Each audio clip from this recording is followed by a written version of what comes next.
le wenia ko ran hoten in khom na hun thatak mai kan nei le theya ko ran hote pathian in min huai min venga online in khom na te chunjom zel the kanum bangin pathian he na tharin lom thu isoyang u pathian chibai ibu kang u lalpa chumi veng tu ani a katla cham lovang ani chon lo gatring tu huna te mi bo tir trina chon na tui kama te mi khuai trin kanun na hi mi siam that trina ama minga wangin fel na konga te mi khuai trin ani thina lim kor ruam zo ma ila thil thalo reng ka hlau lovang nang kan he na yom sia ital tum le tiangin mi thlamuan thrina ni amen pathian ha kunin ni tong trai u lalpa kan pathian chungnung ber min mangai tu voini tholen ani a ko ran hote online in khom na hun tak mai kan le le theu wangin kan loma in he na lom thu kan run soye lalpa kan pathian covid-19 awangin unang moti chu ibiak bu kiang lima po kan kau thei to lova lalpa chutiang ang bo ruwa ka kanum me klai chuan ko ran hoten online in khom na te kan buat saya he online na gain khom te hilalpa nangin ko ran hotan mal som la he kan in khom te hi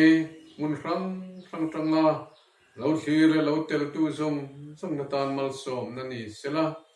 boinia gain khom te po lalpa ero puina tur lo ni sela gain khoma chanbo ne tu zong te poinan chanbo te that takan hen chu a ko ran ho ta na tharau lama chak na mal som na min pe thar tu lo ni thina turin I khongai na kan lalpa du taki Yesu Krista mingin kan ron di le amen le tuna chuan kanin khom na min tran sak turin nula ar lal thang liani ilo som u thiang ni milo chia rang u romi te ne na tir ko pola le khathon bung som pathum na chang som khata tanga chang som pali na thlengin tunlai thil omzia irsia da wang le muhil tho har ahun to tak zet tin sia da wangin chu ka soini tuna chuan kan rin tir lai ai khang kan chandam na chu anai ta jok se a zan hi aral lek to a khwa awar don ta e chu wangin thima thil ti chu pe ila eng thuamin in thuamangu chuna angin moi takini omangu zu in boy le zu ruya lovin por le in ngei manga lovin in so le in it si ka lovin le le so krista chuan in thuam zo kulang in ti sa chap na uitin turin engma in siam su ka bible chang chher de pan kan zawai dan man so lo se amen thian ne na lo in na bo olet pa min mangai tu tungkar chung zong in nangin minom pui min kai shroya bo in chol ni thiang lim taka le pa nang ma biak na hun tha min pek le awangin ne na lom thu kan ron shile che le pa kan in khom nangin bul min tran sak to agin top thengin minom pui min kai shroila min ti boy thei zong la pa nangin min hum him ta tori ni khongai na kan ron nge ne kan thoshil tu tur bo le pa in bo se na nangin mal som la le pa tharau thiang ni min chen chitin le pa tharau mun khatin min pola le pa do na tam tak kan chhar ho theu theina turin nangin mal som turin ni khongai na kan ron nge le boke le pa kam program tur zong ko thiang ni ma kan ron hlan le boke le pa mal som tin reng kan dong le pa ne na lom thu kan shil chia chu ti rolin le pa kan thil ti sol tam tak chhar sen lo te ro nangin min ngai dam nom le ang che le pa kan ma min shroing kan nung min dol la kan ding kan vea kan pen bo lo nan le pa nangin min chel ta turin bui ni hian tharin I khongai na kan ron dil non le boke engki mi thu ni se chu zong chu khongai min san dam tu kan le pa Yesu Krista min kan ron di le amen tuna chuan solo kan ngai tha anga pathian fakla saturin tlangwal kelvin lalvo bika ilo som u Sungnung berakan pathian sa fakin omse tichuan Bangalore ka zentong chu hei alo top ve don tereng maya pathian min shuai na le akau shan haute min an kol na lom thu soi tak mewa tichuan atop na ne in thla na ni pa formin pathian ro puina ne Bangalore Mizo Presbyterian ko shan mi pui te thla nan nun thu ruk ti hla kan hla na nge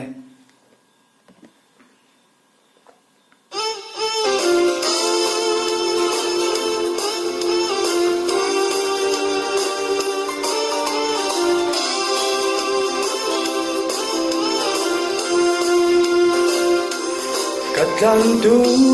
mangai na ro pui le mak zia hi ben shiat na mai chuan talo she ve china ma se chung bil khen phak si lo hiani ama chu talo phak ve fo china Hallelujah thuru ka chang ve ta ka phulo ka phumol lo le pa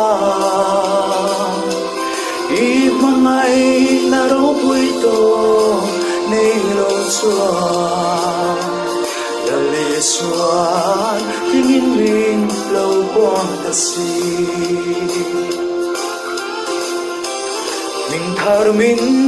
vua ta mangai ti in min mo afa vua in talo ve ta thiang linh thấy lo chu thiang linh min vua in al lut zia tu nghe chui chuang thấy le Hallelujah nung thuru ka chang ve ta ka phumol lo elal pa I mangai na ro pui to nei lo chuan le suan tingin min lo quang ka si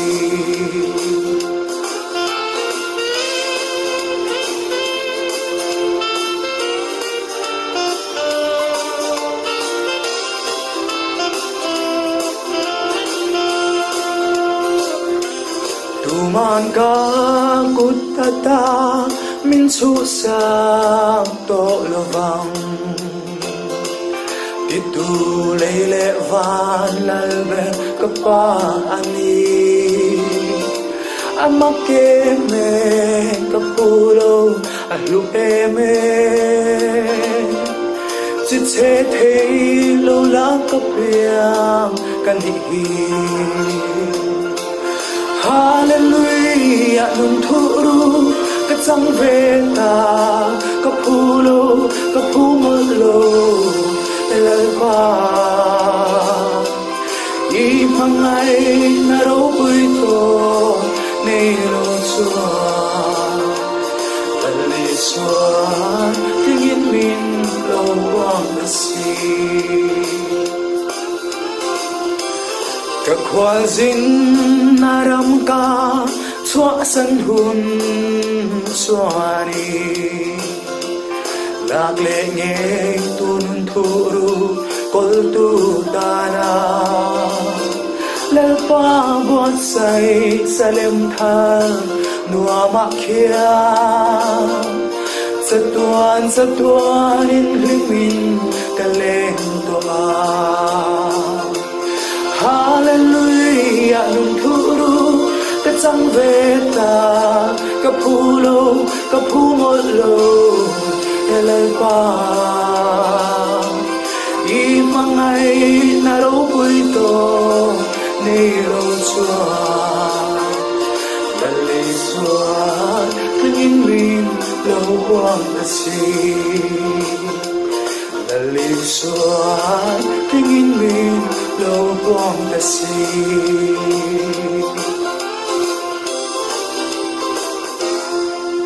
lalpa chu fakin omro se Tuna chuan kan tu khil tu tur kan lo som do nanga Boinia kan tu khil tu tur hi Reverend R van lang nge na ani tuna ilo som ang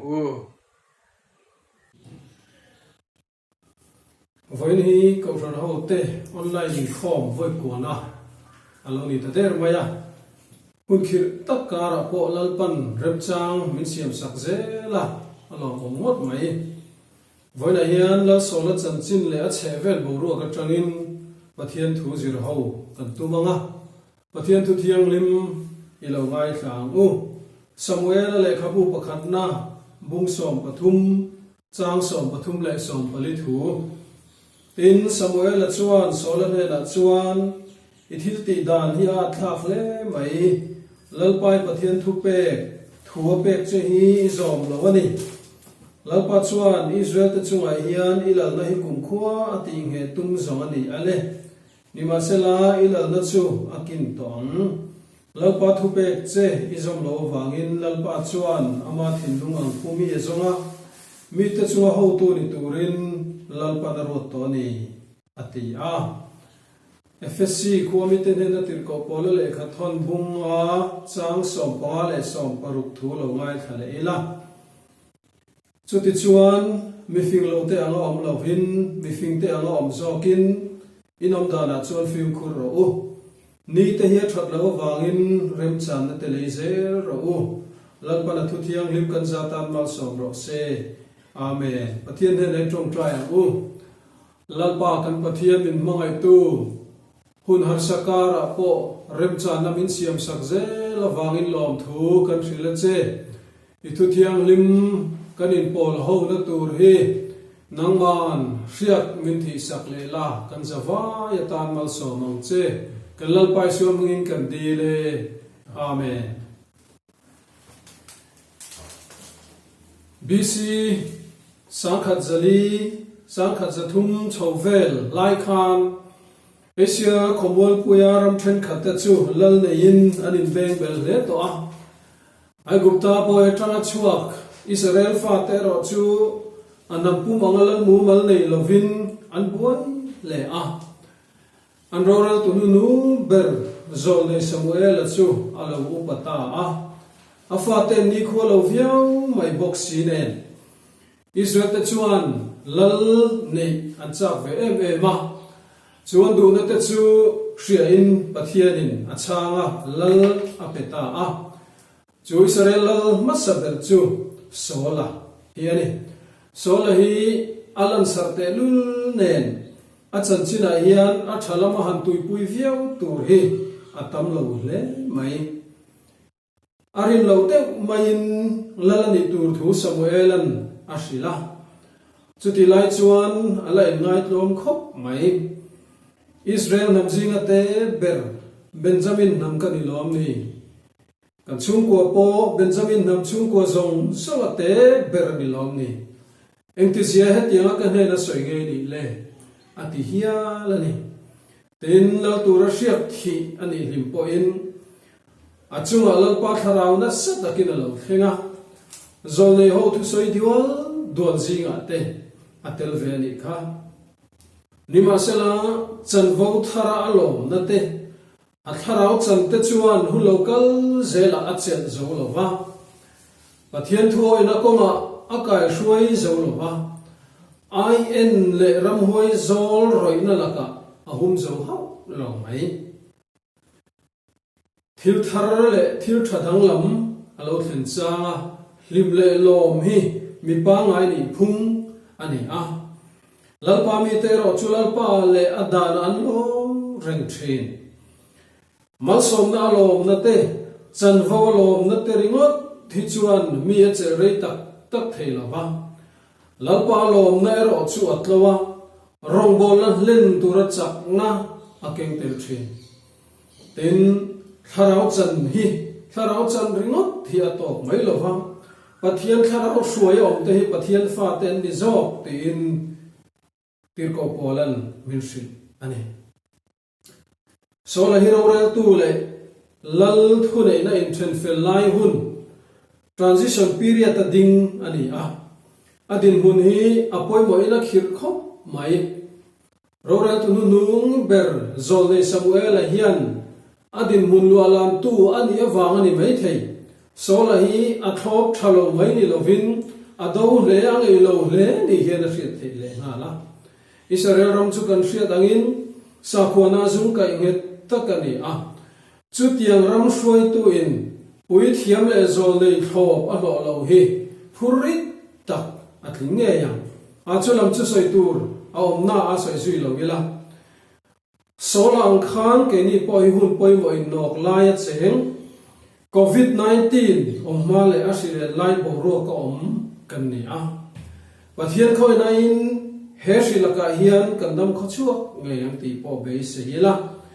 he shi puya wang hian khovel hina satakina in sing same ka kanun kong tin reng mai hi a khoi dang lam dora mi then kha trong kam takin a new normal tam tak a hring chuaka tun ma kan soi fiam thu mai thin online na in khom te po thil pa ngai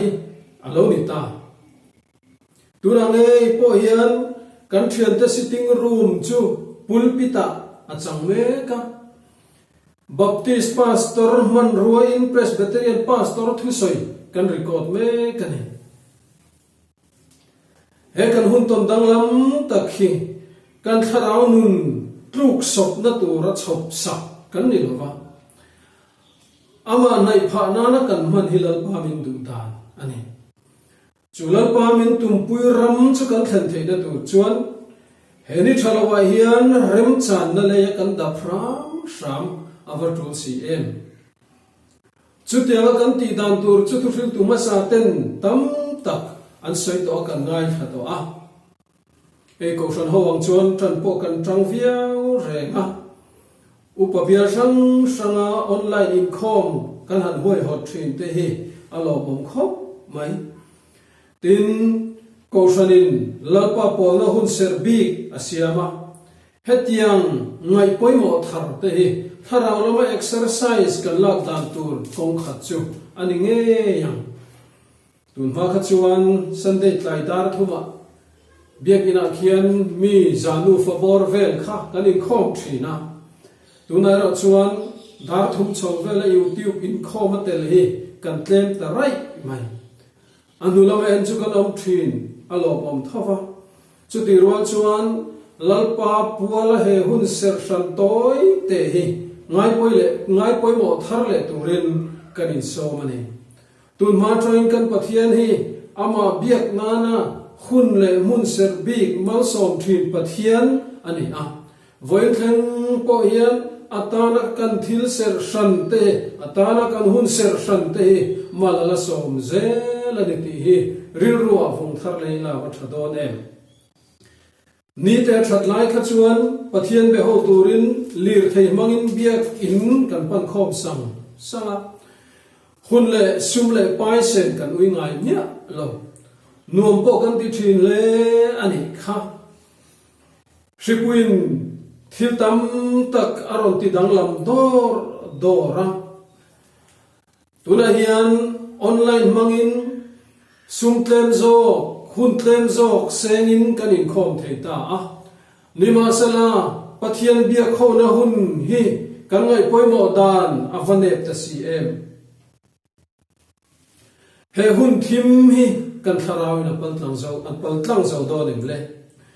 ni thalawa yan ram chan da pin kan le zel don nge kan sa khona le kan tharau lam nun nen lam hian kanin chim pil tir don le sola nuna hun poimo tak pakhat chu Philistine ne nan in do kha ani tui fin ria kamatia vai butza zetatam Philistia sipai ho lawin Israel mi ta chuan khur zoya solama alutuk chuan in thoila lo lan taringot maya chu pui thiam te chan pual ani si chu tak chu sola hian a chet chiat pha ta pathian in atha te thleng polal na pe atum chu athul pha ta ani helai hian thil pani han zui lokila ama sa jok chu sola thil ti hi mishing ya chun ti om takani ti hi ni a Philistia ho lawin Israel sipai ho antlan bo supa in thoila la tu ber Samuel la chu alo thleng har boxi chu tiang din hun khir taka ding solan in thoila alo lan mai kha mishing lai tu na tang chu na om ve ngoi ani ama solang ei po a in thiam lia Samuel an thilom zia zo po in athiam thu ri rasoya min do tu in Philistia mi te chuan pung khom luya sipai te la chuan ral la hi min tlan bo san zela nang la ni rod ni ai lo thang mai box si lo men ma ten Gilgal min ron be min ron be tre to a lal pa khoi na kala dil si lo tin moi takin thiam thu a sei ni hetiang de bok hian evile atamate po khan ei phal lo thei kha ei mi hlia le lan sia a pathian ma po anin soi thiam na sa kho mai ni e om lo lu tu ka thil sual pi he chu mi tlem te chau an ni anga om taka kan ngaya hian kan ti sual thin ni ma sela om hlia hlia wang ngotin thil dik lo hi adi pha ho si lo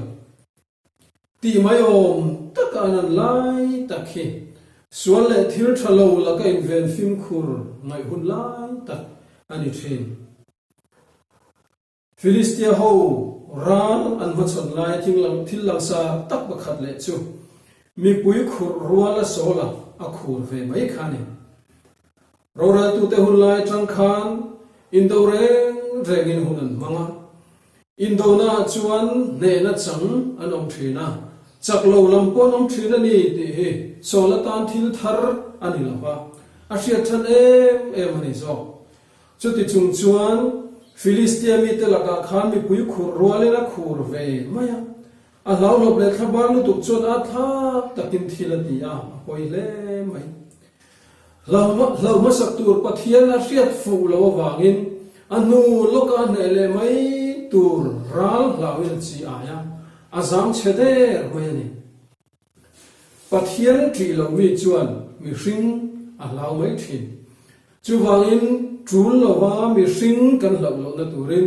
pathian itiam u sola nu na thil poi mo dang le chu amalek ho nen anin do truma athlenga indo donal pa thu pek chu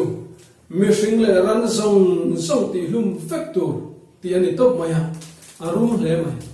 mangai tu pathian ti atan chuan a fomak em mei chia le nau pang poi sai lo te nen lamati chibit factor thu pek chu avarong ra em tin kan ngai to mai the ni ma sela amalek ho hi anuna bol lo ema mi pat mai chian na ko in khada tak uire no chi zuar le hur her nam ti a sei thei mi singa in thoi chi anne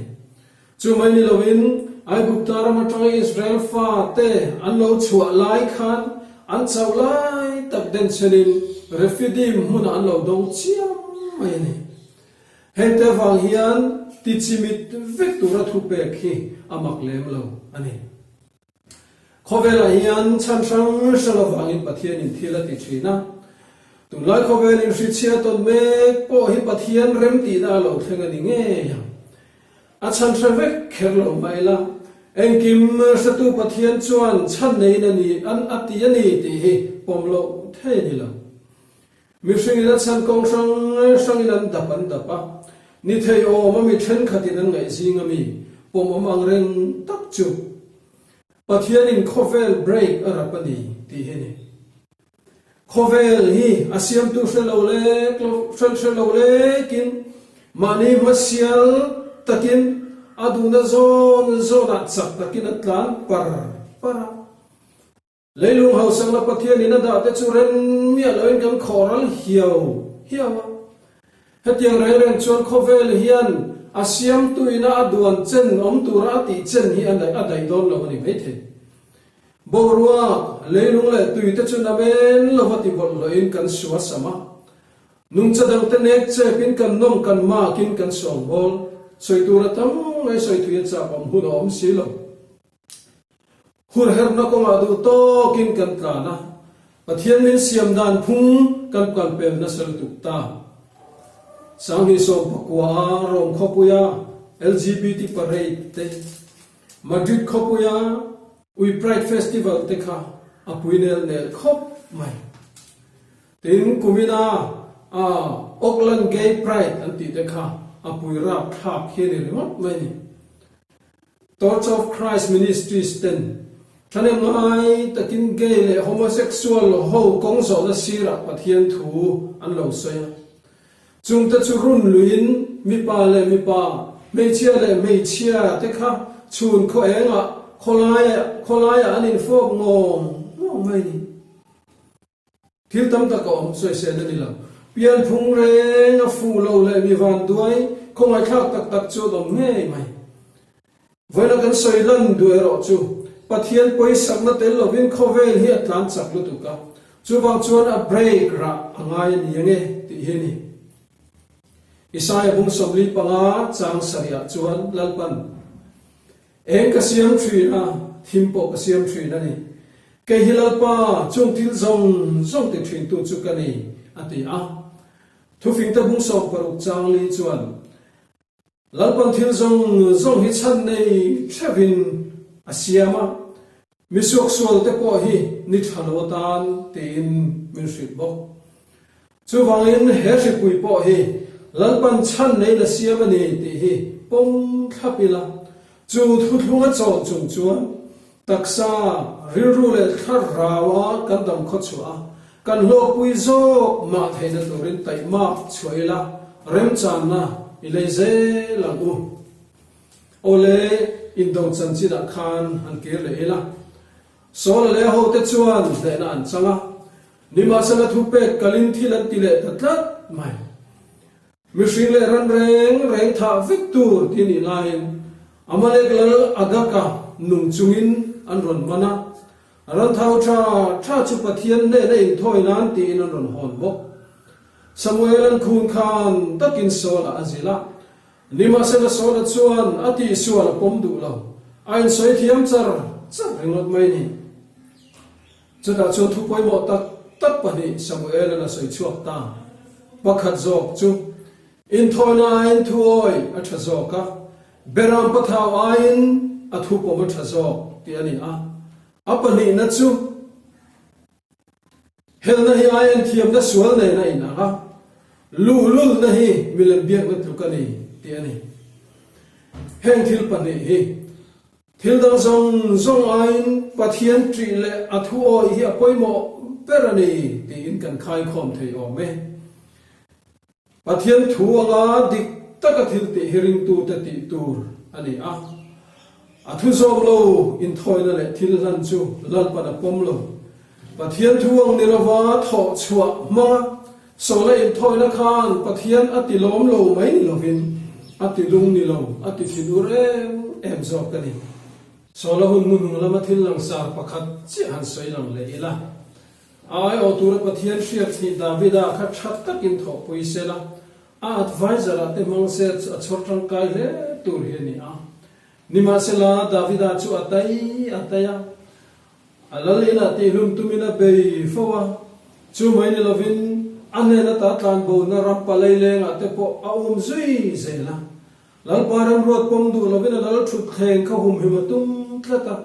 ka pa mi hole mo ti ni om takin a tha te zel tan po humatum tlat mai ni nima sela chu chunglung berrem rot da ani silo mishing te hian ro pui na te lan sat na te kan ngai na thina pathian sa na mau sam takin chulam chu kan fo mai ni e sum le pai lam ma son zel te din mun tha zok ta hi du tu ra ni a zom tur po ni chu tiang chang thei tur le mi te ta na mal som na ni hian zok tur ra tai mak chu turin kan bible poi na sa takin min fu ya ni chu ti rol chuan hausak na le lo tling na te pathian phalchin ze la zon tur ra ni te ya bithu fil tur ro pui Billy Graham na lo sai hi rilro von rena ta na thakho pai atop na tan chuan zole Samuelan Israel te thashu ye chu adolo vanga alam le theklo phang tia soi kha alo thleng dika abel ruwa ashiak thi davida chu sola laka le chian na sang laka lalpan ahum tlat mai ni Timothea thon ni bung ni chang so pakwa chuan ti hian kan hu nima sela pathian lungphum ha chuala ding rela he chin chian na hi ane ya lalpa chuan amata te chu hria ti le lalpa hing lama piang chuan sual kal san ro se ti hi ni e pathian lungphum ding ren chu lalpa chuan amata te chu hria ti hi ni davida ka har san chi sang in hual fel ma se amata ni wangin lalpan a hrerenga a chan chuak zar mai ani he hun khir le thim takara po hian lalpa chuan amata te hi min hrenga har sanakara po min hruai zel do ani chu wangin he ni thalawa hian he ni thalawa kan me lai hian kan ton tlang theng po in lalpa minglam zelila lalpa ta kan ni ki hria in sual ikal san zelan o lalpa thu mal som lo se amen kan khom te kan lo bang do nanga pathian fakla kan sahawanga he kan la saktur hi Christian labu number zahi somriat le parukna khoya po lali suanen chuan omila ti kha nianga kan la min thuai turin Reverend Kem Valal Peka Reverend Johnny Lalrem Fela pi Valal Khuai pi Lalrem Ruati Chong Thu te kan so manga ko han puiten kan thei angin kanom huna lozom le ila atha ange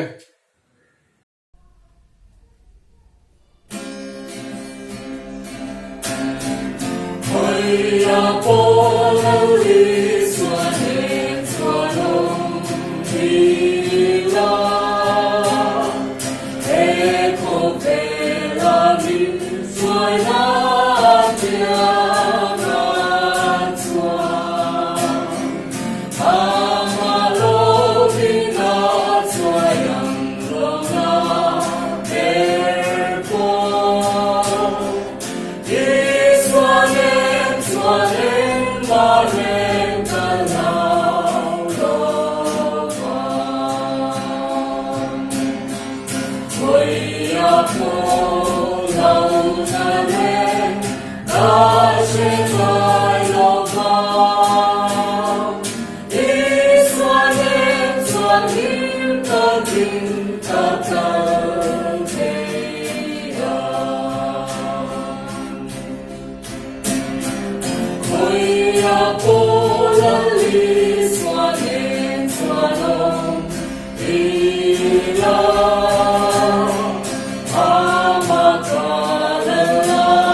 tuna chuan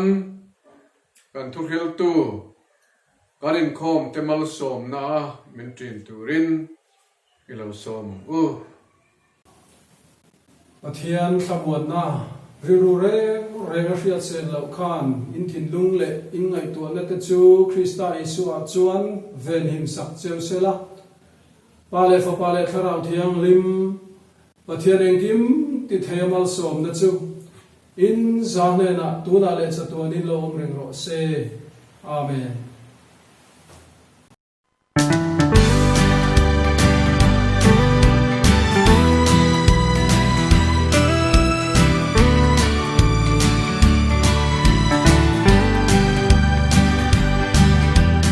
Kim ni xóa cái kim lung nhìn cả ba ngày đều deva ama chuni en ai poi amoi zo ke me ma ama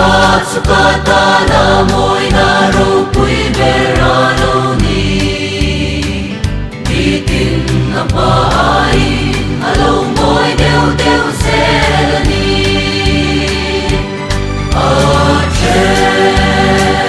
po kan she thei lo e lui kam a chang ya o ta suana mai a moi suan se durani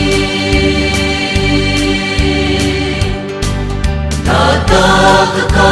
mui na ro pui na in min ena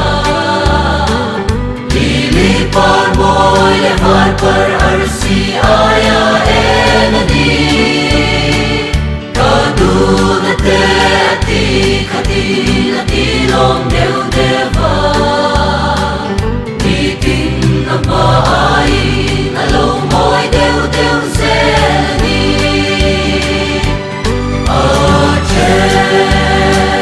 po kan she thei lo e lui kam a chang ya o ta suana mai a moi suan se durani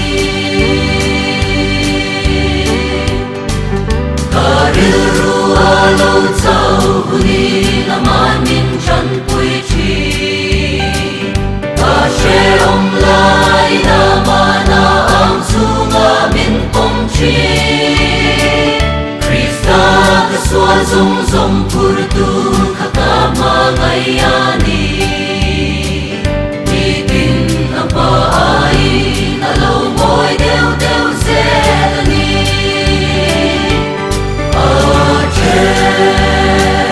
po kan she thei lo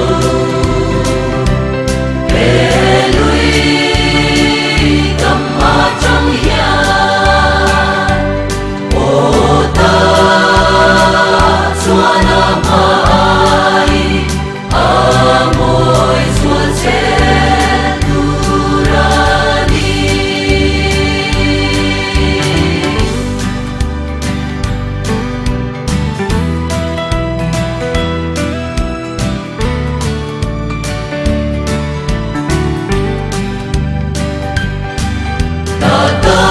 ka mui na ro pui na in min ena lili par moi le var par arsi aya enadi ka du na te ti khati na ti long deu deva meeting na ba ai na lo moi deu deu se ni